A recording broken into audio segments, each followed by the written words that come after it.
وہ ادارے بہت کم ہیں کہ جو SECP کی جو کرائٹیریاز ہیں ان کو میٹ کرتے ہیں. وہ بہت کم ہیں جو PCP ایک پاکستان سینٹر فار فلانتھروپی ہے وہ ٹرانسپیرنسی دیکھتا ہے, وہ پرفارمنس دیکھتا ہے, اس پہ وہ پورا اترے. اور اسکروٹنی کا ایک پروسیس ہے. ہر سال جو ادارے یعنی اس طرح کے کام کر رہے ہوتے ہیں انہیں ایک پروسیس سے گزرنا پڑتا ہے. اینول رپورٹس جمع کرانی ہے, پروجیکٹس کی کمپلیشن رپورٹس جمع کرانی ہے, اپنے ڈونر کو جواب دہ ہونا ہے, اپنی کمیونٹی کو جواب دہ ہونا ہے. تو ایک ایسا 360 اورینٹیشن ڈائمینشن ہے کہ جس میں ان سارے اداروں کو یا سوشل سیکٹر کو اکاؤنٹیبل ہونا پڑتا ہے, جبکہ گورنمنٹ میں یہ ذرا کم ہے. اچھا مسعود صاحب, ایک ہم نے دیکھا آج کل ہم ایک افتاد کا سامنا کر رہے ہیں. ظاہر ہے کہ سیلابوں کی صورتحال ہے, مونسون نے ایک تباہی برپا کی ہے. ان میں جو کچھ واقعات ہمارے سامنے آئے وہاں ہم نے یہ دیکھا کہ مثلاً راولا کوٹ کا میں آپ کو ذکر کروں گا, جو DHA کا واقعہ ہوا اس کا ذکر کروں گا, یا جو سوات کا دریا کا جو واقعہ ہوا تھا اس کا ذکر کروں گا. وہاں ہم نے دیکھا کہ عام جو آدمی ہے وہ ایک تماشبین کی طرح تو بیہیو کر رہا ہے, وہ ویڈیو بنانے میں کوئی تساہل نہیں برت رہا, لیکن وہاں عملی کوشش کرتا ہوا ایک عام آدمی ہمیں نظر نہیں آ رہا. حالانکہ تاثر یہ ہے کہ اگر عملی کام کرنے کی کوشش کی جاتی تو شاید جانیں بچائی جا سکتی تھیں. اس کی کیا وجہ ہے؟ اس کو کیسے ہم تبدیل کریں کہ عام آدمی محض موبائل پکڑ کر ہی کھڑا نہ ہو, وہ کچھ جان مارنے کی اور جان لڑانے کی بھی کوشش کرے جانیں بچانے کے لیے؟ دیکھیے اس میں بھی اگین میں سمجھتا ہوں کہ ڈائریکشن نہ ہونے سب سے, اور پھر وہ سارے اقدامات جو ماضی میں آپ کے ہمارے دور میں ہم سول ڈیفنس کے کورسز کالجز اور اسکولوں میں کرتے تھے, ہمیں لے جاتے تھے, ہم وہ ان چیزوں میں انوالو. ایک تو ول ہونا سب سے پہلی چیز یہ. اچھا دوسری چیز یہ کہ کلچر کیا بن گیا. کلچر یہ ہے کہ آپ نے کوئی چیز دیکھی سب سے پہلے اس کو ریکارڈ کرنا ہے. یہ نہیں دیکھنا کہ کوئی گر رہا ہے تو اس کو ہم بچا لیں, کسی کو کوئی جل رہا ہے تو ہم آگ بجھا لیں, کوئی ڈوب رہا ہے تو ہم اسے بچا لیں. ہمارا جو ریئیکٹیو یعنی جو کہہ لیجیے کہ پرسنالٹی کے اندر گریجولی جو بلٹ ان ہو گئی چیز, سب سے پہلا کام کیا ہے جی میں اس کو لائیو کر لوں, میں اس کو دکھا دوں. اور یہ سوشل میڈیا کی وجہ سے ایک نیگیٹو امپیکٹ جسے میں کہوں گا وہ آیا. دوسرا پھر کیپیسٹی کا ایشو کہ فرض کرتے ہیں کوئی ڈوب رہا ہے, اگر آپ کو خود سوئمنگ نہیں آتی تو آپ کیا کریں گے؟ آپ کے پاس رسی نہیں ہے تو آپ کیا کریں گے؟ ٹھیک ہے, آپ کے پاس کوئی اور ایسی میئرز نہیں ہے تو آپ کیا تبصرہ ہی کریں گے.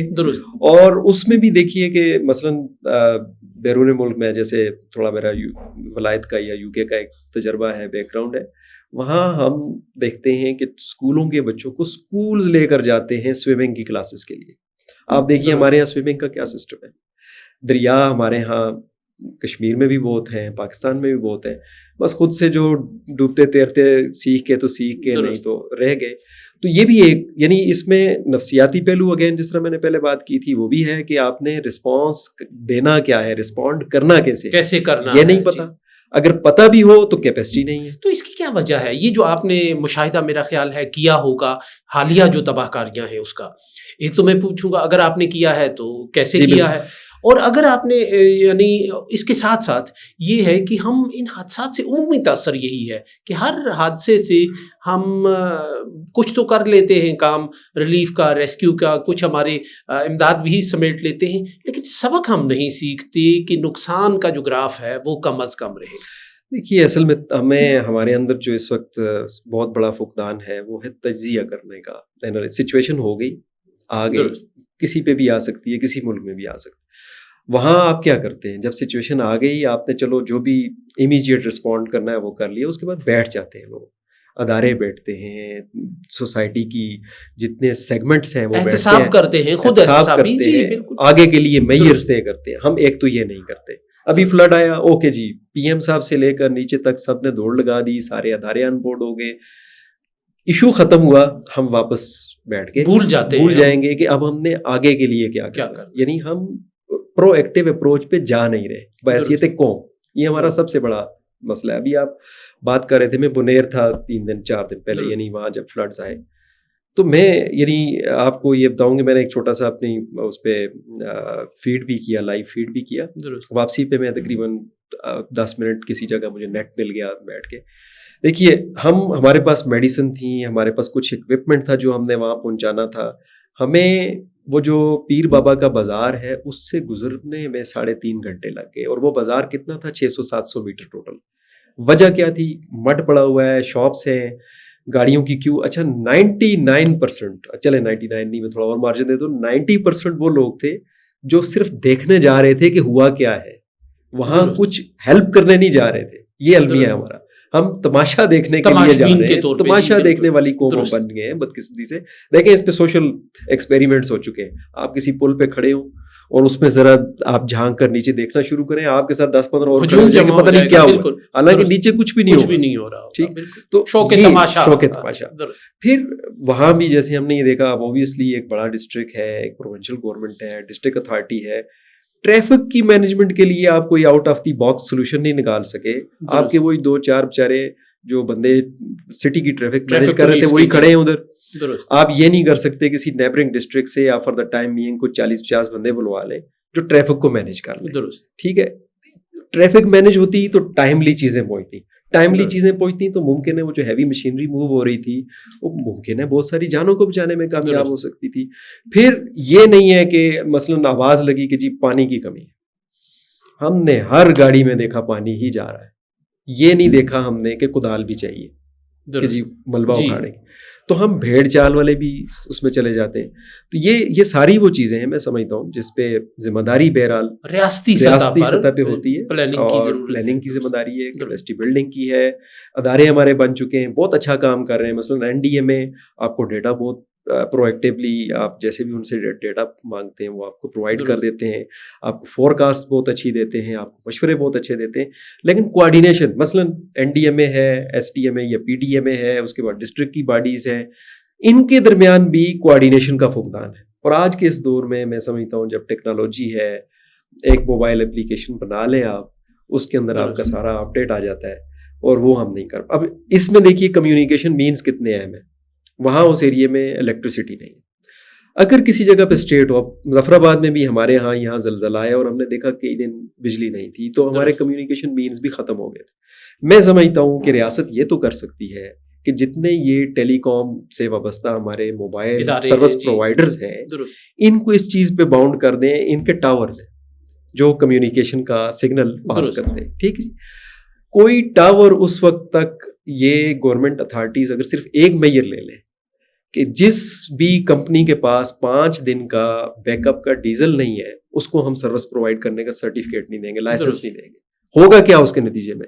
صرف ایک میئر سے آپ کا کمیونیکیشن چلتا رہے گا, چاہے جو مرضی ہو جائے. بجلی نہیں ہے جی بانا, یہ بنا کے انہوں نے اپنی پوری سروس بند کر دی. دنیا میں کیا کسی جگہ پہ یہ ہو سکتا ہے کہ الیکٹریسٹی چلی جائے تو آپ کا کمیونیکیشن کا سسٹم بیٹھ جائے؟ آفٹر آل کل جنگ لگ سکتی ہے. آپ مجھے بتائیے اس مظفر آباد پوچھ کر نہیں آتی, یہ ابھی تھوڑا سا پہلے اسٹرائکس ہوئی, دیگر چیزیں, لیٹس سپوز اس وقت آپ کی مجبوری تھی بلیک آؤٹ کرنا.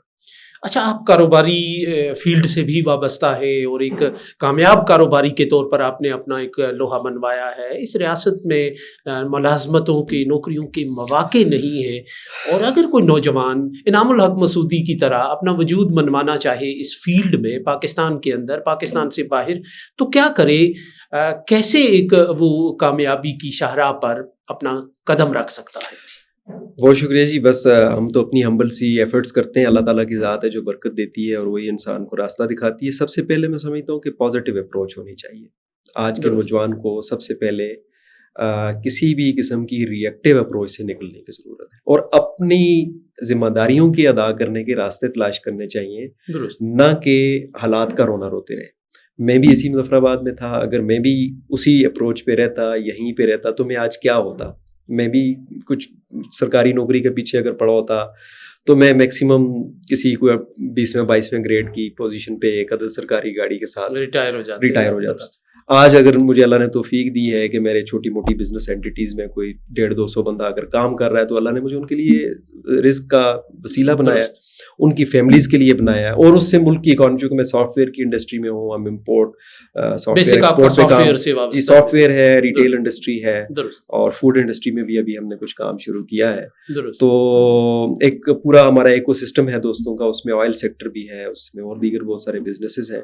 تو میں یہ سمجھتا ہوں کہ پازیٹیوٹی ہونی چاہیے, لرننگ ایٹیچیوڈ ہونا چاہیے. آپ گیپ تلاش کیجیے اور پھر آپ اپنے ہورائزن کو بڑا کیجیے. آج کے نوجوان کا کم از کم کشمیر میں سب سے بڑا مسئلہ یہ ہے کہ ہمارا ویژن بہت محدود ہے. ہم ری ایکٹیو اس حد تک ہو چکے ہیں کہ ہمیں نظریے اور نعرے کا فرق نہیں پتا. آج ہم بہت سارے نعروں کے فینٹیسزم میں یعنی اس سے ہم دو چار ہوئے ہوئے ہیں. وہ نعرے دل لبھانے والے ہیں, وہ اچھے الفاظ والے ہیں, وہ وقتی طور پہ پرکشش ہیں, تو ان کی وجہ سے ہم اپنا مقصد زندگی بھول گئے, اپنی ریاست کا مقصد بھول گئے, اپنی سوسائٹی کا مقصد بھول گئے. تو آئیڈیالوجی کو کنفیوز کر دیا ہم نے. جب آئیڈیالوجی کنفیوز ہو گئی تو آپ کا ٹاپ ڈاؤن یہ اوپر سے نیچے تک ایفیکٹ آتا ہے. جب آپ میننگ لیس لائف اپنے لیے ڈیسائیڈ کر لیتے ہیں, آپ بچوں سروے کر لیجئے, 100 بچہ آپ پک کیجئے یونیورسٹی کا یہاں مظفر آباد سے, ان سے پوچھ لیجیے آپ کی زندگی کا مقصد کیا ہے, آپ کو جواب سمجھ میں آ جائے گا. اور اس کے ذمہ دار ہم خود ہیں, ہماری اسٹیٹ ہے, ہمارے ادارے ہیں جنہوں نے ان کو ڈائریکشن دینی تھی, ہمارے پولیٹیشینز ہیں. میں سمجھتا ہوں ہمارا پولیٹیشین کا کشمیر کی حد تک تو کم از کم یہ گیپ ہمیں بالکل کلیئر نظر آ رہا ہے کہ وہ اپنی پولیٹیکل گینز کی وجہ سے اس ریاست کے نوجوان کو کوئی ایجنڈا نہیں دے سکے, کوئی پروگریسو اپروچ نہیں دے سکے, کوئی کنڈیوسو انوائرمنٹ نہیں دے سکے, ان کو کوئی ڈائریکشن نہیں دے سکے. آپ ان سے پرفارمنس کی بات کریں تو وہ کہیں گے میں نے اتنی سڑکیں بنائی, میں نے اتنے کھمبے لگائے, میں نے اتنی ٹوٹیاں دی, میں نے اتنی ملازمتیں ترجیحات میں نہیں. ملازمت سر, ملازمت is literally a slavery. Unfortunately میرا پہلا میسج اور آخری میسج ہمیشہ آزاد آدمی کے طور پہ میں یہ کہتا ہوں کہ یہ سرکاری نوکری کے اس سے ہمیں نکلنا پڑے گا اگر ہم نے آگے بڑھنا ہے. اپنے گھر کے لیے, اپنے خاندان کے لیے, سوسائٹی کے لیے کچھ کرنا ہے تو ہمیں اس سے آگے دیکھنا پڑے گا, ادروائز ہم اسی میں رہیں گے. اچھا, آپ زمانہ طالب علمی میں تو ہم دیکھتے تھے کشمیر سے آپ کی دلچسپی بھی ہوتی تھی, اب ہمیں اندازہ نہیں ہے کہ کتنی دلچسپی ہے اور کیسے لے رہے ہیں, لیکن آپ کا ایک پس منظر رہا ہے اس حوالے سے. جی بالکل ایسے ہی. تو کیا سمجھتے ہیں آپ کہ کشمیر کا جو مسئلہ ہے ہمارا, کیا وہ اس کو کہاں دیکھتے ہیں آپ بین الاقوامی لینڈسکیپ میں, اور بدلتی ہوئی جو صورتحال ہے, بدلتی ہوئی جو دنیا ہے, اس میں کیا کوئی امید بھی نظر آتی ہے؟ فی الحال تو جو حالات ہیں مقبوضہ کشمیر کے حوالے سے وہ ہمیں کچھ زیادہ امید افزا نظر نہیں آ رہے. دیکھیے میں تو خیر ذاتی طور پہ کبھی مایوس نہیں ہوتا, چاہے جتنے بھی برے حالات کیوں نہ, اور میں سمجھتا ہوں کہ وہ برے سے برے حالات آپ کو تیار کر رہے ہوتے ہیں کسی ایسے منظر کے لیے کہ جس میں آپ نے پرفارم کرنا ہوتا ہے. اور بحیثیت قوم میں سمجھتا ہوں کہ ہمیں ایک بڑا رول ادا کرنا ہے. پاکستان نے, کشمیر کے لوگوں نے, اور اس مسئلے نے حل ہونا ہے ڈیفینیٹلی, یہ ایک حقیقت ہے. میں چونکہ اسٹوڈنٹ لائف میں کافی ایکٹیو رہا یہاں پہ, اور ہم نے اپنے حصے کا کام کرنے کی کوشش کی کشمیر کے حوالے سے. انٹرنیشنل لیول پہ بھی ہم نے بیک اینڈ پہ بہت ساری, میں غالباً یہ میرا پہلا اس طرح کا کسی پلیٹ فارم پہ انٹرویو ہوگا. میں عام طور پہ بیہائنڈ دا سین رہنا پسند کرتا ہوں, لیکن مجھے یہ آپ کو بتاتے ہوئے خوشی ہوگی کہ برطانیہ میں ہم نے یعنی تحریک کشمیر کو وہاں پہ ریوائیو کرنے کے لیے, یوتھ کے اندر اس کو انگیجمنٹ بڑھانے کے لیے دوستوں کے ساتھ مل کے بہت سارے میئرز کیے, ملین مارچ وہاں پہ ہوئے, اس میں ہم ڈائسپورا کو انوالو کرنے کے لیے, تو اس میں بیک اینڈ کا انپٹ ہم نے اپنے طور پہ کنٹریبیوٹ کیا. باقی جہاں تک آپ بات کر رہے ہیں حالات کے حوالے سے, میں یہ سمجھتا ہوں کہ پاکستان کو اللہ نے اس وقت جو اسٹرینتھ دی ہے, یہ ہم آج سے کوئی 30-35 سال پہلے والی جگہ پہ دوبارہ آ گئے. ہمارے ریاستیں بہرحال جب بارگیننگ پاور میں ہوتی ہیں, اسٹرینتھ میں ہوتی ہیں, تو تبھی وہ ایشوز کو ریزالو کر سکتی ہیں. کمزور جو ہے وہ کبھی مذاکرات نہیں کر سکتا, کمزور کبھی کوئی اسٹریٹجی نہیں بنا سکتا, کمزور کوئی حکمت عملی بنا کر اس کو اچیو نہیں کر سکتا, اپنی بات نہیں منوا سکتا. اس وقت میں سمجھتا ہوں یہ بہت اچھی اپرچونٹی ہے. میں سمجھتا ہوں یہ جو ریسنٹ جو بنیان و مرصوص والا ہمارا مارکا ہوا, اس کے اندر جس طریقے سے قوم نے, ہماری افواج نے رسپونڈ کیا. میں چونکہ بہت فریکوینٹ ٹریولر ہوں, میں آپ کو آنیسٹ بات بتاؤں کہ وہ جو پاسپورٹ کی عزت کی بات ہمارے کچھ دوست ماضی میں کیا کرتے تھے, انہوں نے تو 4-5 سال میں اس پاسپورٹ کی عزت کو اس سے بھی نیچے وہ لے گئے تھے. اب جا کے میں پچھلے یہ 3 مہینے میں 4 مہینے میں نے 3 سفر کیے ہیں انٹرنیشنل. مجھے اب فیلنگز نظر آتی ہیں, اور مجھے یوں تھمز اپ, مطلب میں ملک کا نام نہیں لوں گا, وہاں میں گیا, انہوں نے پاسپورٹ دیکھا, اس نے یوں ایسے اشارہ کیا. تو یہ وہ گین ہے, ایک تبدیلی ہے, اور مجھے امید ہے کہ اس کے نتیجے میں اگر ہماری لیڈرشپ نیشنل لیول کی ہر طرح کی سیاسی, عسکری اور جتنی بھی ہے, وہ ایک اچھے ڈیڈیکیشن کا, اپنے ویژن کا, ڈٹرمینیشن کا, اور میں سمجھتا ہوں کمزور قوم نہیں ہے, ہم اپنی کمزوریوں پہ نظر زیادہ رکھتے ہیں، یہ ہماری خامی ہے. یعنی آپ پر امید ہے کہ ہم حالات کا دھارا بدل سکتے ہیں. بہت بہت شکریہ انعام الحق مسعودی صاحب. بہت شکریہ. ناظرین، آزاد کشمیر سے تعلق رکھنے والی اور پاکستان میں اور بیرون پاکستان اپنی صلاحیتوں کا لوہا منوانے والی سماجی کاروباری شخصیت انعام الحق مسعودی صاحب ہمارے ساتھ تھے. آپ نے ان سے ہونے والی گفتگو سنی. اس کے ساتھ ہی اجازت دیجیے. اللہ نگہبان.